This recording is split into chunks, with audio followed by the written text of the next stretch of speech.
Beaucoup parlé du bulletin communal lors du dernier conseil communal. D'après l'opposition écolo et CDH, celui-ci ne reflète pas les différents points de vue. Le collège ne remplirait pas son rôle d'éditeur responsable. Il faut dire que le conflit à ce sujet ne date pas d'aujourd'hui. En dépit d'un avis de la Commission nationale du pacte culturel en 2006 et la position du ministre Courard, la majorité n'a pas autorisé l'ouverture aux partis de la minorité afin, dit-elle, de ne pas en faire une tribune politique. Bref, vous l'aurez compris, le bras de fer ne semble pas s'arrêter, bien au contraire. Le dernier conseil communal a même failli tourner en champ de bataille, comme on peut le voir dans ce reportage de Daphné Bertrand. Non, je voudrais bien achever mon texte. Non, maintenant je clôt les débats. Vous avez prétendu qu'écolo, le ministre de tutelle... ça suffit, je clôt le débat. C'est ça le débat, et c'est ça votre démocratie. C'est terminé, c'est face à la malhonnêteté. Le débat est clos. Vous ne voulez pas terminer l'écolo, c'est à votre réponse. C'est clos. Vous n'avez pas donné... C'est clos. Vous n'avez pas donné de réponse. Vous n'avez pas répondu. Le bulletin communal est-il neutre? Le pacte culturel s'y applique-t-il? Écolo n'obtiendra pas de réponse de la part d'un Claude Erdekens rouge de colère. C'est un scandale. Vous prétendez que les lois ne s'appliquent pas en dette. La Constitution s'applique par le Claude Erdekens. Votre bulletin communal à la c'est de la propagande écolo. Ici en même on n'a jamais fait. Et vous attaquez des agents communaux. Vous méprisez les agents communaux. Vous êtes un démagogue de parcours. Vous donnez des leçons en denne alors qu'à Amé, vous êtes des salopards qui confisquez l'argent du contribuable abétois pour faire de la propagande écolo. Hein. Ça, franchement, vous êtes pris la main dans le sac. Pris la main dans le sac, monsieur.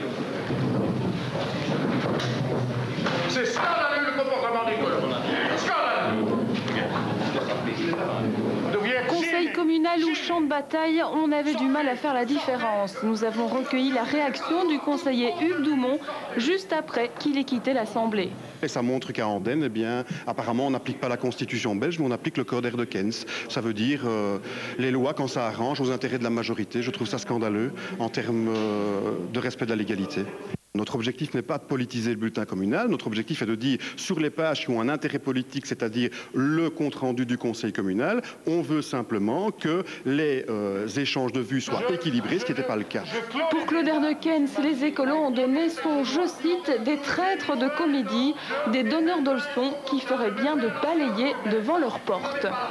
Ils veulent transformer ce bulletin communal en un outil de propagande, comme ça se fait à mai. Donc, je lui dis, il faut être culotté pour oser interpeller sur l'objectivité du bulletin communal, quand nous n'avons jamais eu les mœurs politiques dépravées d'écolo dans ce dossier.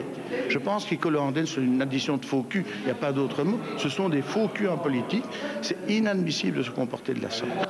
Du côté du CDH qui rejoint la position d'écolo en ce qui concerne le bulletin communal, on regrette la manière dont s'est déroulé le conseil. Je déplore évidemment l'agressivité du bourgmestre et les mots malheureux qu'il a prononcés en pleine séance du conseil. On sait que dès qu'il est pris dans son tort, M. Erdekens a tendance à insulter et à s'envoler très très vite. Et ça, je le regrette. J'aimerais autant que les débats s'élèvent en niveau et soient sereins. Le conflit va-t-il s'apaiser? Pas sûr. Le groupe écolo compte à nouveau interpeller le ministre Courard à ce sujet. La saga continue. Et un conseil